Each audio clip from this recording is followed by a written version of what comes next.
Side, Jonathan Rosum playing Teamer Urza. Yeah, this is the kind of the next iteration where you might have a couple of main deck Galvanic Blasts. Rosum's playing 2 of them, but the big get is the Blood Moons out of the sideboard. Yeah, and going to be thrilled to see that in this matchup. For a long time, the Amulet Cabal would often say, Amulet Titan has one bad matchup, Blood Moon. Yep. That was it. And they love their matchup everywhere else. But Blood Moon has been at kind of historic lows recently, quite frankly.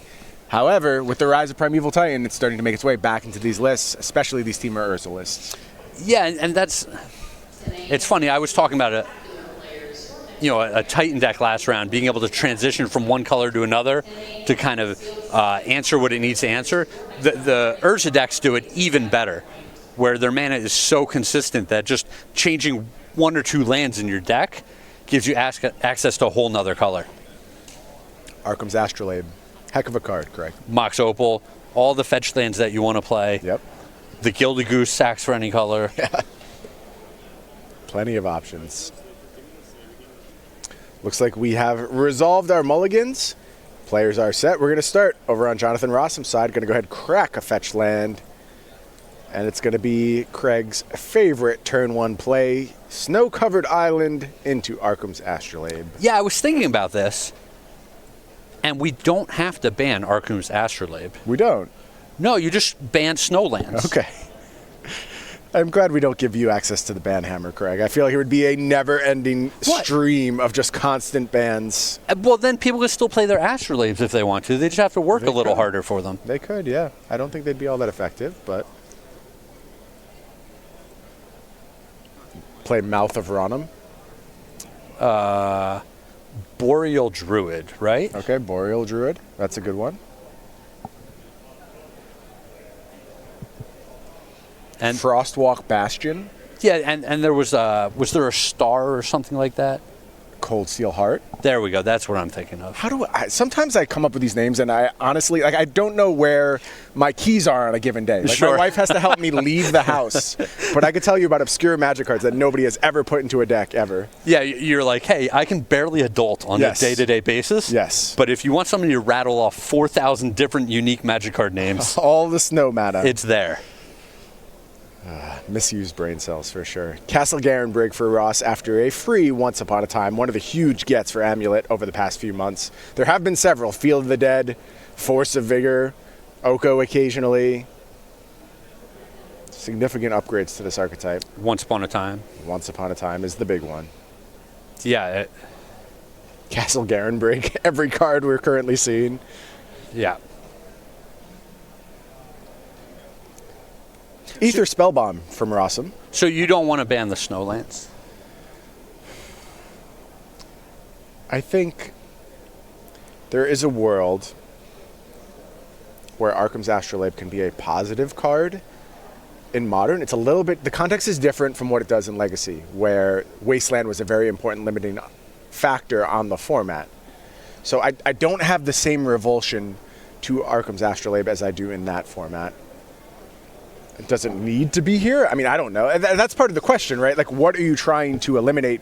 Are you trying to eliminate cards that just don't contribute to a more fun environment, or are you just trying to get rid of the cards that are problematic? I don't think it's problematic in Modern. I'm just not really sure what it accomplishes in terms of making the game better. Sure, I think within the context of the Urza shell, it's just another card that's kind of too good, where it does so many things. It cantrips for 1 mana. It fixes your mana. Right. It's an artifact that just sticks around on the board, for later in the game where you get tons of value out of it. Oko can turn it into the 3/3. It's just such a value machine for no opportunity cost.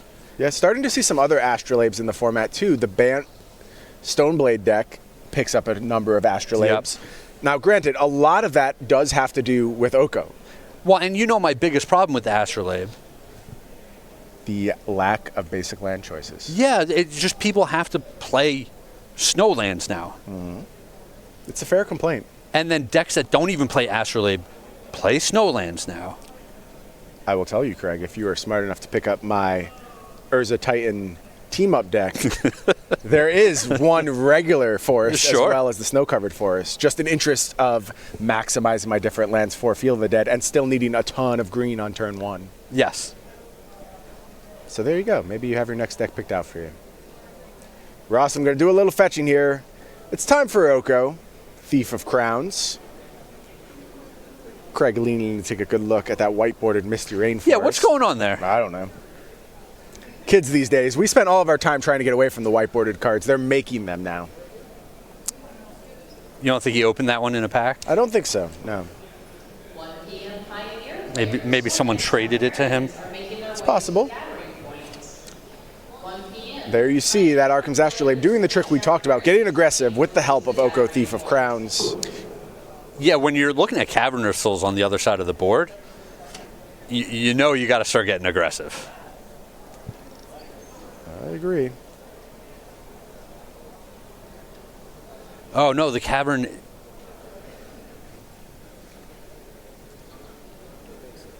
So I'm sorry. I guess he can rebuy the Cavern at any point. Yeah, you assume so. Yeah. That was the assumption I was working on. Yes. So he named Snake the first time, and then from there on out, he can rebuy it and deploy it for the Titan. Yeah, common play pattern with these Titan Giant, decks. right? Giant. Giant is what you want to name. Don't name Titan. You know what else is a giant? The blue-green Titan. Yep. Just saying, maybe another amulet upgrade in the ranks. Should probably learn the actual name of that. What is it, Oro? Is that the name of the blue-green Titan? That sounds right. Okay. Just going to call it Oro until someone proves me wrong.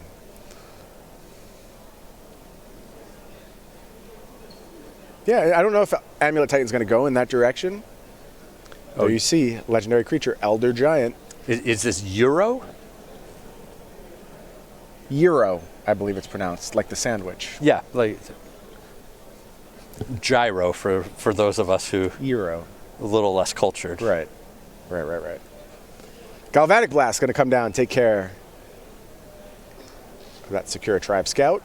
Oko's going to tick up, make a food. Elf beatdowns. Oko doing a nice job of offense here. Yeah, on one side, Jonathan has to be happy that Ross has had this pretty slow, awkward start to the game. But on the other side of things, he's not applying enough pressure to where if Rosum is able to just go Cavern of Souls Titan, Rosum could be in a lot of trouble. Yeah, here's an Explorer from Ross. This card returning to Amulet Titan after having been out of the picture for a long time, but you can understand why. The land count gets ever higher, and Castle Garenbrig is a huge motivator to pushing you towards more Explorers.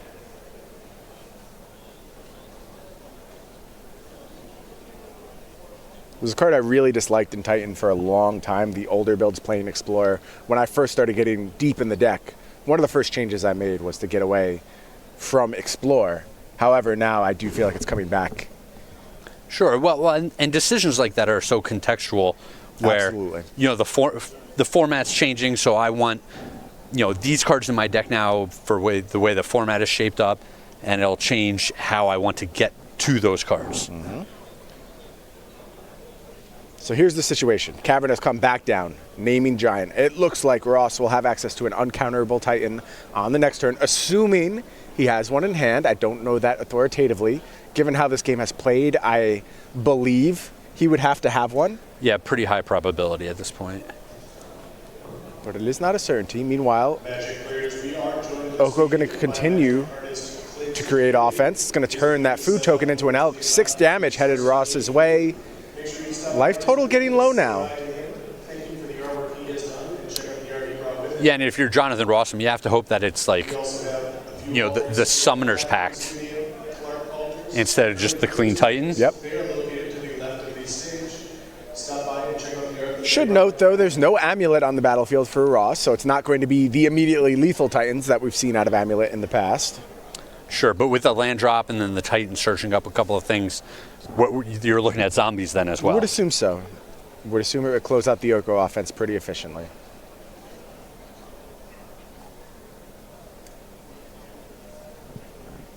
It's like a hand of engineered explosives, maybe a couple of cryptic commands, and an Oko for Rosum.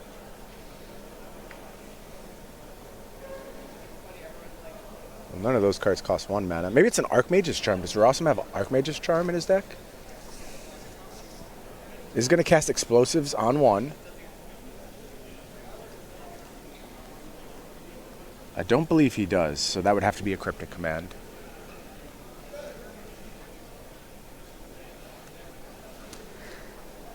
Yeah, the Charm was one of those cards that we saw go up in popularity, like wildly. And then, like literally a week later, people decided it wasn't good enough. Yeah. And it's just funny to me, you know, how 1 or 2 people seem to be able to make that decision for the whole competitive community, where it's like, hey, this card is great, we should all be playing it.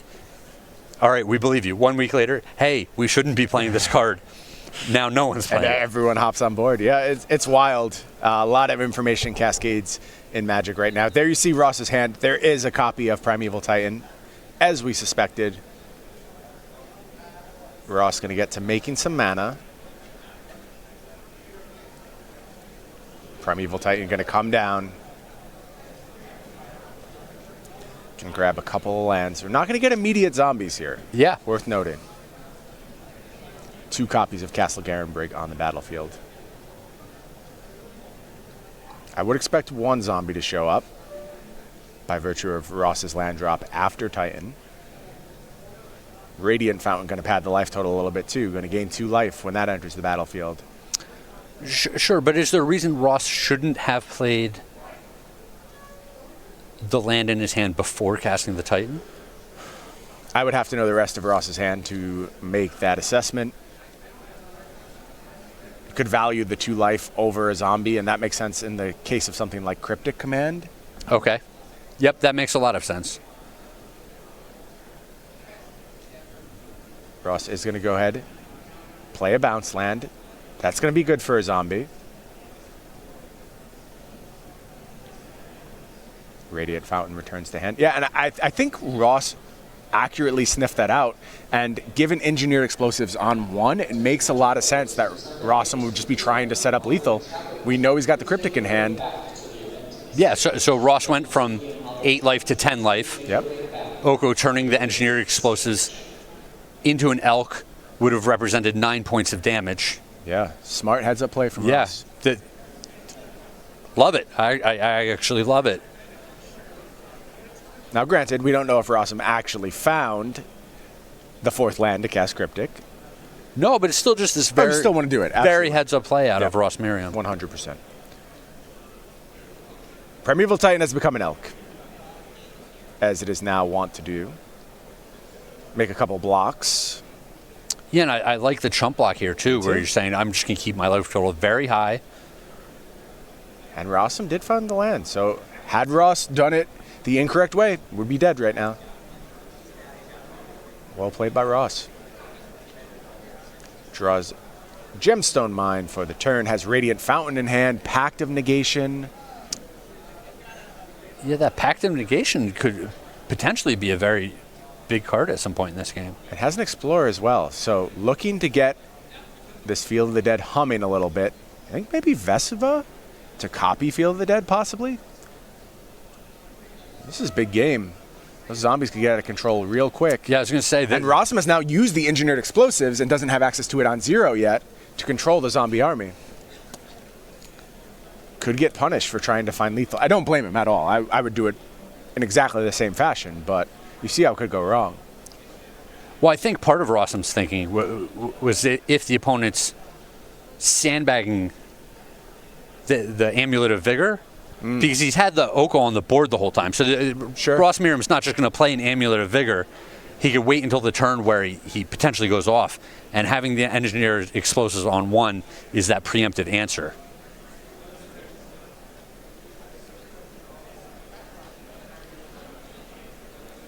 So Ross had to play the Gemstone Mine first there in order to get back to the threshold where the second Field of the Dead would actually be able to trigger.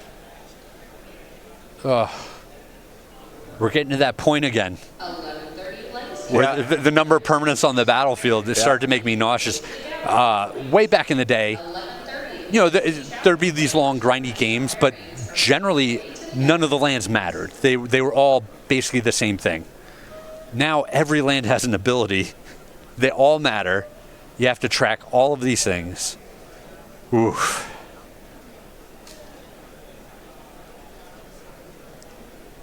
4 mana available for Rosum. Gonna go ahead, cast Cryptic Command. And I believe multiple copies of Cryptic in hand, so we're trying to chain Cryptic at this point to find lethal. Tap draw is the mode.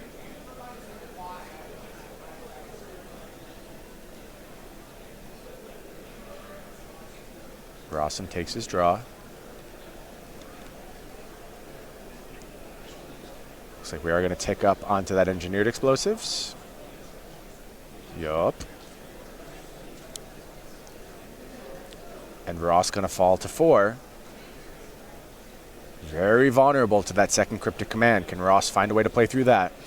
Yeah, and Rosum's in this position where even if the Radiant Fountain comes down again, he's still representing lethal. Fetch land would be huge here for Ross. Takes a draw, finds Amulet of Vigor.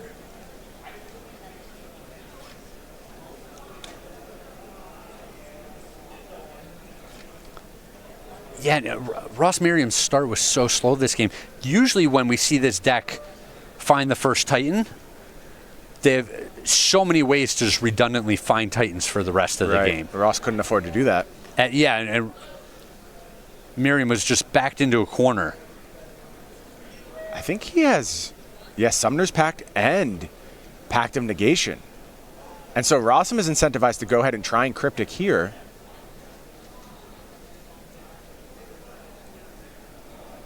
Yeah, with the Amulet, Merriam can just win on this turn. Yeah, this one may be over unless Rosum has picked up some help.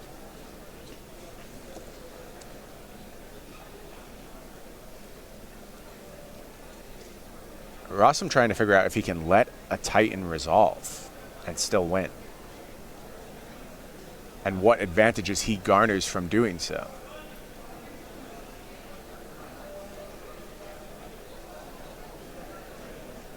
So if you let the Titan resolve,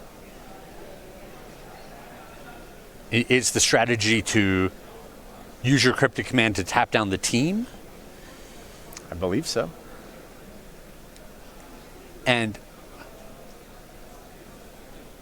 do you have to fear more life gain at that point, though? That's the question I think Rosum has to ask. Well, so Jonathan Rosum knows that Merriam is quite sharp. And so if Merriam was scared of a Cryptic Command, he wouldn't have deployed his lands out of his hand before playing this Primeval Titan, right? Right.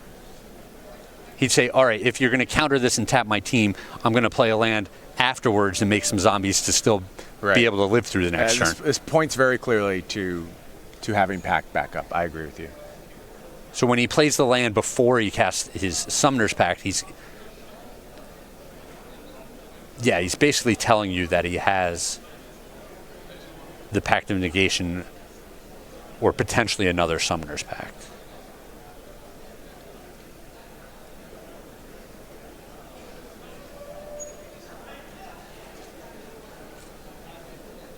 Yeah, Rosum's going to try the Cryptic. Ross is going to show Pact of Negation, and that is going to get the scoop, and that means Ross Merriam up a game over Jonathan Rosum. Yeah, in that game, the Temur Urza deck, we didn't see the velocity of actions that we're used to seeing, where they chain a lot of these value cantrips into each other, and they just get a bunch of cards on the board. We saw the Oko, it was just so slow. It had to make a food, and then the next turn turn the food into the Elk to start attacking, instead of, a lot of times they'll have the Gilded Goose, where they can make the food and turn it into a 3/3 every single turn. Yeah. Yeah, Rosum just kind of played like a bad Oko control deck there. Well, that's we saw him mulligan, and then he might have felt like he was forced to just keep the hand that he was looking at. He was down to 5, right?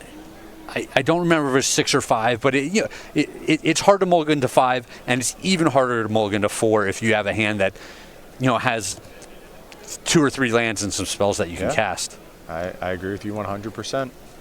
But ultimately, Ross takes game 1, and I think critically so, because things are about to get worse for Ross Merriam. Why don't we start over on Rosum's side? And there you see the Haymaker. 3 Blood Moons certainly coming in for Jonathan Rosum. 2 Ceremonious Rejection, 2 Lightning Bolt, 2 Veil of Summer, 2 Mystical Dispute, 2 Experimental Frenzy, a Galvanic Blast, and an Ashiok, all available to Rosum. Craig, where are we starting? Yeah, so the 3 Blood Moons are going to come in, like you said. That's the big haymaker. The second game, Rosum's going to be on the play. So he has just so many different ways to just slam that Blood Moon on turn 2 and lock the game up. I would think that the Ashiok's going to come in as well and just prevent Ross from being able to search through his deck. A lot of these other cards, not super exciting to me. Yeah, mostly agree with you. You can make some argument for like Veil protecting a key spell, but I don't think that's the road you ultimately want to go down. I think you just want to control their mana. Yeah, especially in this matchup. It's not even like you can cycle the Veil on a lot of turns just to get it out of your hand if you feel like it's not good. Great point. So it's a card that's a lot of times just going to end up clogging up your hand. Meanwhile, over on Ross's side, we are looking at 3 Dismember, 2 Mystical Dispute, 2 Tireless Tracker, 2 Force of Vigor, smart inclusion by Ross Merriam, 1 Ramanap Excavator, 1 Beast Within, and Engineered Explosives, Ghost Quarter, Field of the Dead, and Radiant Fountain. Craig, what's Ross got to do here? Yeah, so Ross is 100% expecting to play this matchup tons of times this weekend. So I'm kind of interested to see exactly what he does. There's cards that I like here. The Force of Vigor just screams like you should be playing this card. I like the Mystical Disputes as well to fight some early counter battles. But then it's like, how much deeper than that do you feel like you need to go when you're playing this deck? Is this grindy enough to where you want the Tireless Trackers? Do you want that extra Field of the Dead in the deck for this matchup? So it's going to be interesting to see just how much Ross wants to sideboard for this matchup. I think a lot of these options are on the table. You could even talk Dismember to control opposing Urzas as a pretty important card. So we'll have to see how Ross chooses to play it out. A lot of viable strategic paths. I am sure Ross is familiar with what he has to do here. His Team BCW teammates kind of popularizing this Teamer Urza take last week. I would give them credit for being the origin point of this deck, but it's so risky to give anyone credit for a deck these days. Sure. There's so much parallel development, and the decks come from so many places. Tweet at Brian Go. Yeah, please feel free to yell at me. The one thing we can all be certain about, though, if you see a deck with Urza, Primeval Titan in it, all that credit goes to me. Yeah. I don't want it. I mean, you're not going to be winning, so please don't send your credit my way, but... And with the massive uptick in Blood Moon over the last couple of weeks, I'm surprised that there's not even more Force of Vigors. Yeah. Where it's a card that it's always going to have targets. Even if the opponent doesn't have the Blood Moon, you're almost always going to get to blow up 2 cards with it. Yeah, I think that card stock has risen a bunch in the last week or so. I'm surprised you don't see more copies, right? Like, it's so important to draw this if they have the Blood Moon. And it's still good when they don't have the Blood Moon. Yeah. Yeah, I would like to see that number tick up a little bit as well. Well, if you're like me, you just can't get enough Ross Merriam in your life, and boy, do I have a solution for you. It's, of course, Versus Live, where you get to see Ross do battle with our own Corey Baumeister every Tuesday and Thursday, 1 p.m. Eastern. Of course, they get together. They play every format. They'll play Modern. They'll play Future Standard. They'll play Present Standard. They'll make up formats sometimes. They don't care. They just want to battle. Every Tuesday, Thursday, 1 p.m. Eastern. Twitch.tv/Star City Games. Couple of clowns, those two. Love them both. How about a little bit more Ross Merriam in my life? Why don't we take a look at Ross's player slide. 31 years old, from Middletown, Connecticut. Now resides Roanoke, Virginia. 2019 top-aided 4 opens, all-time 28 open top 8s, an absolutely incredible number featuring 5 wins. As I often say, were there an SCG Hall of Fame, Ross Merriam, first ballot, 100%. Easily shoo-in. We saw a lot of great magic out of Ross last year, but it's definitely a down year for him. Yeah, it came up just 1 slot short of the Players' Championship. Just missed the Players' Championship. It was actually less top 8s throughout the year than we're used to seeing out of him. Yep. Yeah, we're also looking to get back towards the top of the SCG standings this year, where he often resides.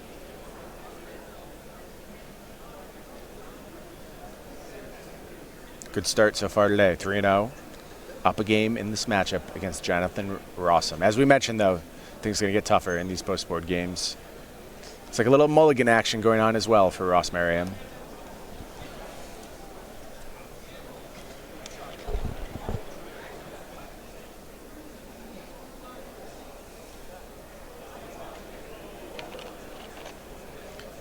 What's your take on the flavors of Urza right now, Craig? Do you have a preference personally? No, so like I've been saying, it can transition to the other colors so seamlessly, and I like seeing that as the metagame kind of shifts to try to deal with the Urza decks. Oh, you want to show up with your Titans? All right, I'll play red and I'll have Blood Moon. Like, great, awesome. The metagame shifts a different way. I'll play white and I'll have Path to Exiles in my sideboard. Sure, we've seen it all. Just super clean, efficient answer. Oh, it shifts a different way. I'll play black, and now I have, Assassin's Trophy and Abrupt Decay as just these very general, clean answers to things. That's a sign that the core package might be too good when you can just slot literally whatever you want around it, including an up to Primeval Titan, and still find some measure of success. I love. There has to be You limitations. keep circling back to the Titan Urza deck like it's a thing, like it's a staple of the format. I just want to see someone play it. I want to see someone. If you pretend like it's a real thing, then it will be. Hole. Sure. Yeah. I just get a little buy-in. Come on, one appearance of Titan Urza on camera. That could be before you. It goes. It's not going to be me, Craig. I mean, you are not doing coverage every single weekend. You could easily play in one of the events. I will tell you this: if I lived on the East Coast, I would be at every Star City Games event. What's your excuse, Craig? I'm at all the events. I'm just not doing well enough to make it on camera. Okay, that's a good excuse. Of course, you're occupied with your Pro Tour testing as well. You got that one coming up soon. Playing a lot of Pioneer these days? No, so I've been waiting for the full spoiler for the new set to come out. Sure. Because obviously, if history tells us anything, the most recent set matters the most, and all the old sets don't matter at all. Well, that has been true over the last several months of Magic. By several months, you mean 18 to 24 months, year and a half to 2 years. Maybe. Maybe that's true. I don't know. I think it accelerated pretty dramatically over the last 6 months or so. But yeah, new cards have been good. Speaking of new cards, Gilded Goose. Gonna come down, make a food, followed up Arkham's Astrolabe, draw a card for Rosum. Just a breeding pool on turn 1 for Ross. And we might see a lot more of that velocity that I was talking about after game 1, where Merriam had just about the slow straw that you'll see out of Amulet Titan, just doing nothing for so many turns, and Rosum not able to close out that game. Rosum with access to all kinds of mana presently. Going to be able to untap on turn 3 with access to 6 mana. That's not bad. Does he have anything to do with it? What's going to be the payoff? It's turn 2, and he's got 8 permanents on the board. Yeah, that's fine. But normally, so there would be times when we'd see Affinity have 8 permanents on the board on turn 2. Right. But they'd have no cards left in their hand. Right. Not the case here. Full grip for Rosum. Yeah. Follow up Emery. First of those really powerful payoffs starting to get online. Although, in this context, not doing a whole lot just yet. Oof, swing and a miss. Yeah, no real gas there. Here's a bobble, though. Never mind on the miss. Yeah, you never miss. Bobble going to start doing its thing soon in conjunction with Emery. A repeatable card advantage for Mr. Rosum. Rosum going to go ahead and pass the turn back to Ross. It looks like he has an Urza in his hand and the mana to cast it, but he didn't want to just walk head on into a Mystical Dispute or Dismember or something like that. I like his patience. And there you see in Ross's hand, copy of Dismember. Ross has identified that as a meaningful axis to fight on. He needs to keep Urza off the battlefield. See if he wants to burn it on the Emery, and he is going to burn it on Emery. You understand why. Can't blame him, yeah. That's a problematic card too, but we know Rosum ready with a big-time follow-up in the form of Urza. Any more action from Ross on this turn? Has Faded Blood Moon in the early turns. That's got to be exciting. Ross going to play Vesuva, copying Rosum's Snow-Covered Island. Little shake of the head from Ross. Doesn't seem thrilled about that turn of events. Extra food from Gilded Goose.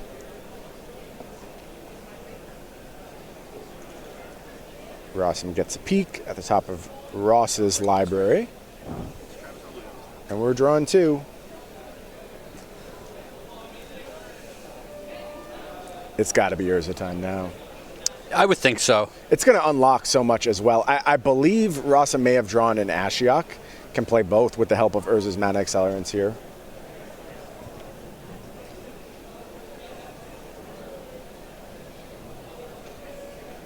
There is Urza, Lord Artificer. But Ross at the ready with Mystical Dispute. Rosum, though, with a Mystical Dispute of his own. What a world we live in where you need to have your mystical disputes so that they can counter the opposing mystical disputes. You know, that used to be negate that you did that with. Wild times. And there was an Ashiok in hand as well. Rosum just has it all here. Yeah, it really does. Gonna go ahead, cast that one. This one's starting to slip away from Ross.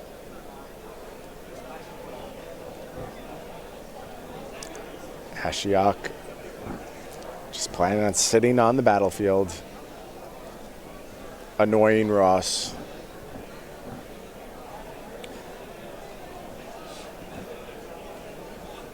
So like you were saying, the good players should be playing Urza until they just rip it out of your hands. It's been my take. But what if you don't want to just play against Urza all day? Sorry. Yeah. I don't know what to tell you, Craig. You don't get to choose what your opponents play. It's tough. It is tough. The format has gotten to a place where it does feel like it is occupying a large percentage of the winner's metagame. Now, I'll say this. You go down into the lower tables, there's still all the nonsense happening. You see 5-color Niv Mizzet stuff. You see other strange combos that you would never expect to see. And Modern still does have room for that creativity. And the thing is about Modern is those decks have always been disadvantaged, but they had a chance. They could shine given the right moment. Now it doesn't feel like they have a chance against something as powerful as Urza. Look, the best choice for Ross is to hardcast his Force of Vigor. Yeah, going to take out the Construct as well as a Mox Opal. And it gives Ross a little breathing room in that he's not staring at that, I don't know, how big was that thing? 5/5, 10/10, massive creature, but he's still in such a bad spot. Right, and this Urza is still ready to go. Going to go ahead, spin the wheel. Galvanic Blasts. All right. Just think for a second, Craig. How sick would that have been if that was a Primeval Titan on the top of the deck? Can you imagine the sheer joy you would experience in that situation? So you're saying instead of playing Galvanic Blast, You play Primeval Titan. you play Primeval Titan. Basically the same card. Yeah. Okay. The sheer joy of flipping the Titan. I'm just here for the joy. Love of the game, baby. So a medium hit from Urza, but when you're out of gas, you're happy to take whatever you can get. Yeah, so I guess the question I was asking is if you don't want to play the mirror over and over, or, I mean, we know the Modern cards are not cheap. If you don't have access to the Urza deck, what do you want to be showing up with to attack this metagame? I do think Amulet Titan is strong. I think the blue-green Titan decks have game against Urza to some extent. I believe the Bant Snowblade decks are also quite strong against Urza and can hang. But it's tough. And when I say can hang, I mean I think you're getting like slightly above 50% win rates, if not just 50% win rates. So it's really hard to make an argument against Urza, especially given all the adaptability you have mentioned for the deck. So we're going to attempt another spin, but Ross looking to deploy one of his answers now. It's Beast Within. That is an interesting one. Don't see that card too often these days in Modern. Previously a very prominent Valakut sideboard card. Little Todd Anderson making an appearance. Nice. Love to see the 3/3 Beast come down.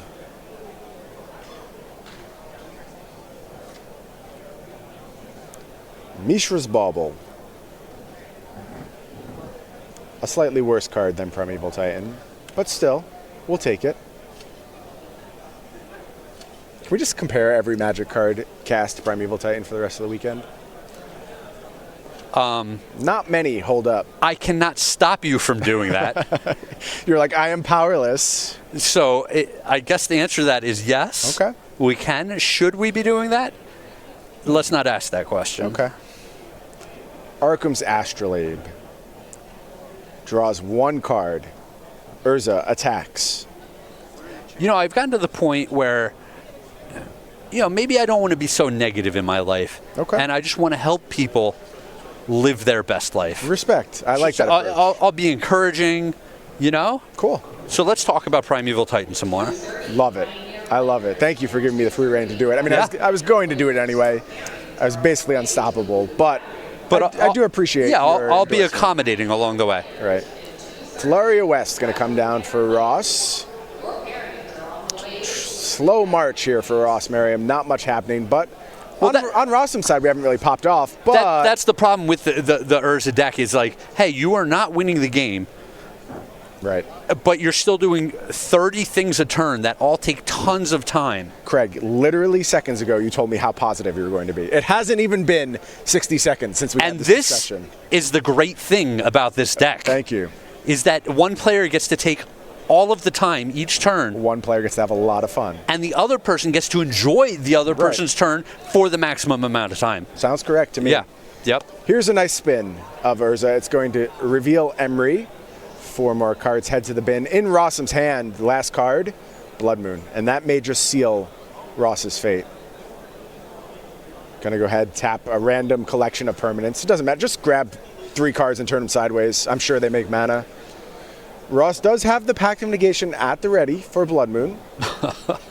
Oh, that means next turn you just got to pay for the pact. Yeah, it's not great. Which means, like, there's just so many turns until this game ends.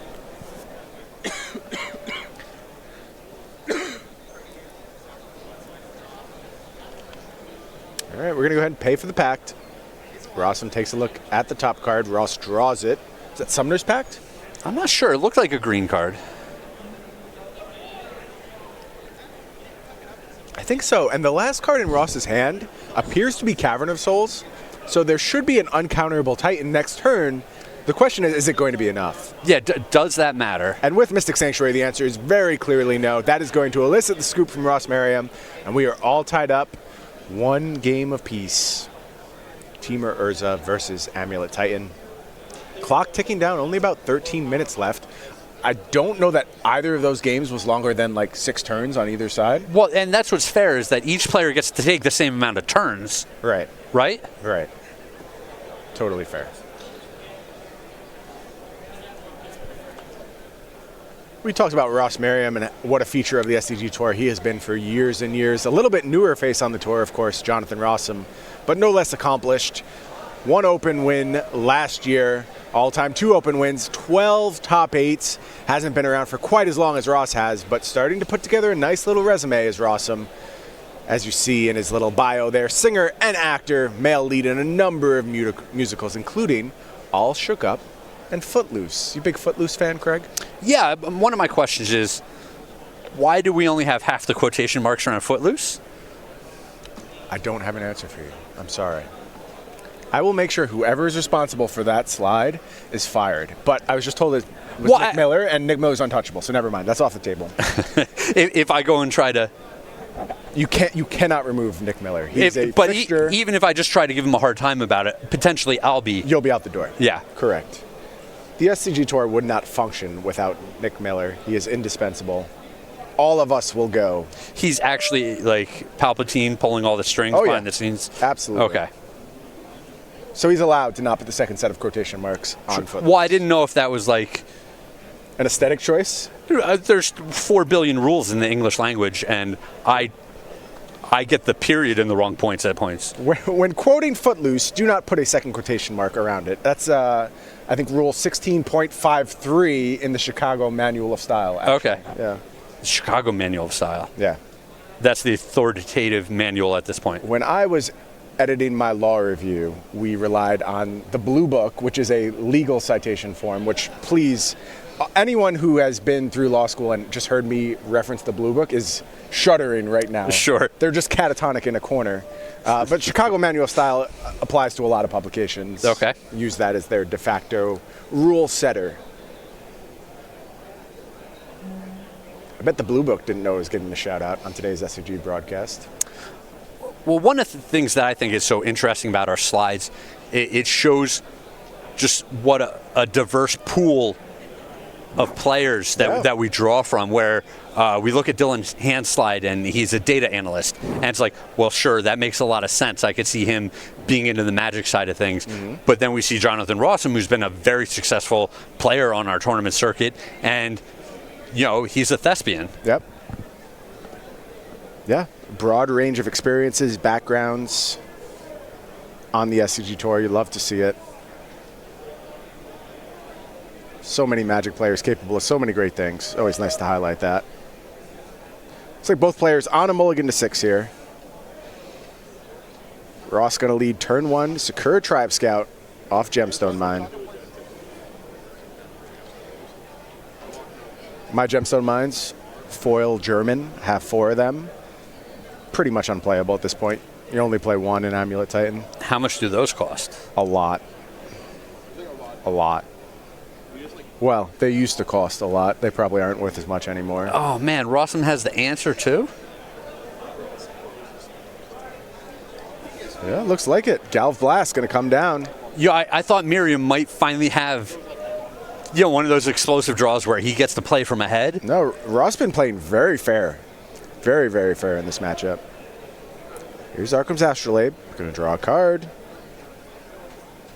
Some more actions. How about a Gilded Goose off my Steam Vents? That's fine. But that takes a green. It's fine, Craig. Mishra's Bauble. The APTs are getting high. Actions per turn. Looks like a possible Azusa in hand for Ross. Could be a big mana turn here. I was about to say, it's important for him to do something explosive in this game. We know he's got the untapped mana source. Gemstone Mine in hand.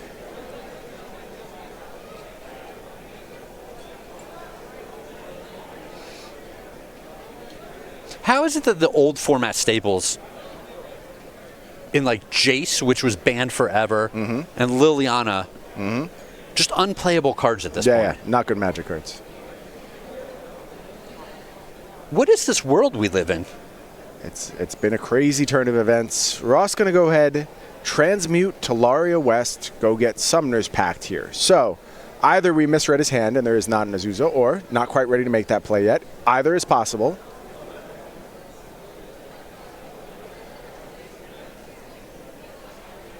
Bauble trigger going to resolve. Rossum takes a peek. And we're back to Rossum's turn. Hand starting to look pretty stocked on Jonathan's side. I saw a Cryptic Command. I saw an Urza. A white border Misty Rainforest. White bordered Misty Rainforest. Mystic Sanctuary. So there was a the point ready. where you used to only play, 2 basics in your deck. Yep. And you would play white border basics. Yep. So that when you cracked your fetch land, you could just find them very fast. Yeah, I've utilized that tactic for a long time until we got the unstable lands. White bordered lands were my go-to basics. Unstable, I think you can see them just as well and spot them immediately. Sure. Look a little bit nicer. But Rosum employing the reverse strategy. Right. It's a big brain move. White border fetches will be easy to find and in my hand. And not grab them accidentally when I'm Sure. searching my deck. Okay. Got to play it safe. Don't want to get those GRVs. I must say, there have been many times when I've sacrificed the Verdant Catacombs And grabbed another Verdant to Catacombs. get the Overgrown Tomb, and I find the Verdant Catacombs. I'm like, there it is. Looks like we're getting aggressive here. Is Rosum. Oko, Thief of Crowns, going to come down. And Arcum's Astrolabe going to become an Elk, as it so often does. And Ross did have that Azusa in his hand. Yeah, so let's see why he chose to play things in this fashion. Now we're going to play Azusa. Going to go ahead and drop Gemstone Mine. One more land drop left. Do we have it? I certainly hope so. Nope.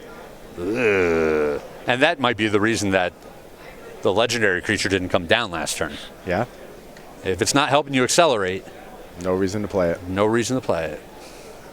Spot on, Craig. And I think Rosum's hand is developing nicely for the game that Merriam is playing right now. It started to miss. Would love to be able to preserve that Mystic Sanctuary to rebuy a Cryptic. Think he's going to have the option to do so. Also can just jam Urza this turn plus that Oko and still have access To a cryptic command? to a Cryptic command. What a world. Does that check out? I have not done the math. No, because the Astrolabe is an Elk. Otherwise, we could go that route. Sure, he can tap the food for blue through Urza and then still sacrifice it to the goose. Okay, yeah, that works. But he has turned it into an elk as well. Everything's an Elk. Why even bother making plays besides turning your stuff He's into getting an Elk? aggressive, and I like this out of Jonathan where he's saying, all right, you missed a land drop, I'm ignoring that Azusa. Right, he rebuys the Galv Blast with the intention, I believe, of throwing it at Ross's face. Yeah, we're going to close out this game.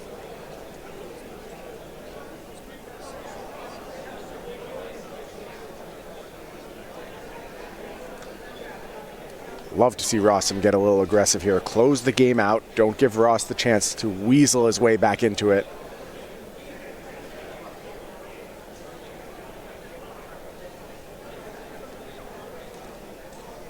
Ross going to cast Reclamation Sage. What in the world are we doing with that? We're trying to block?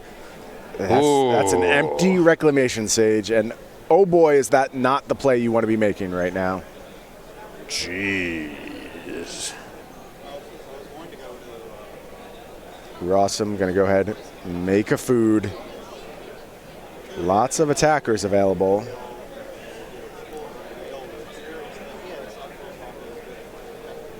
Like, I used to be there when I lived here. That's lived. Show himself for me.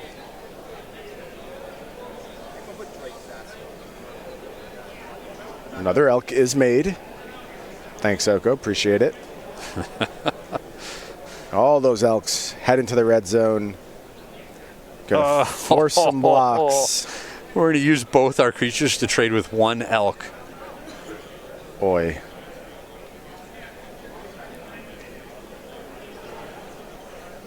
Not great, Craig. Not great.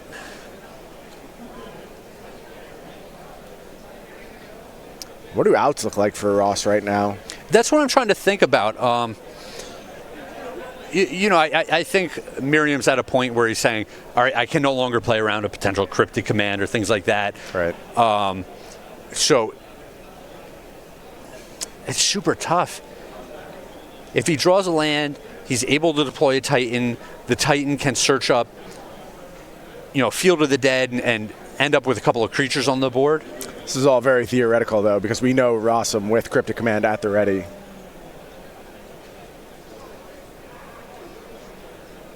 Yep, just stuck with everything in the hand. Ross just with no more options, and that means Jonathan Rosum going to head to 4-0